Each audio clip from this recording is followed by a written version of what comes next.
Hi mga kadaldalan. So ngayon, nasusan ako ni mama maghugas. So, nag-ready na ako para maghugas. So yun mga kadaldalan. So naghugas na ako. Nag-ayos lang ako ng hugasin ko dyan. Tapos nag-start na ako maghugas. Schedule ni ate ngayon maghugas pero wala siya. Kaya ako muna. Si mama naman natutulog dyan. Tapos ako naman taga-hugas. Kakatapos ko lang maglaba at saka magluto ng pagkain. Nagugas na ako dyan. So yun guys, nagugas-hugas lang ako dyan hanggang matapos ako kasi wala lang para makapag-cellphone uli ako. Medyo haggard pa ako dyan guys kasi wala pa akong ligo. So mamaya maliligo na ako nito. So yun guys, patapos na ako, nagbabanlaw na ako.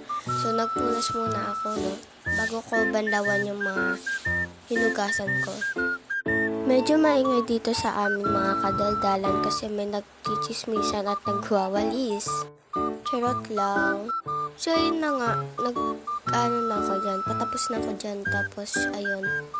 So yung mga kadaldalan, nagpapaganda pa ako dyan.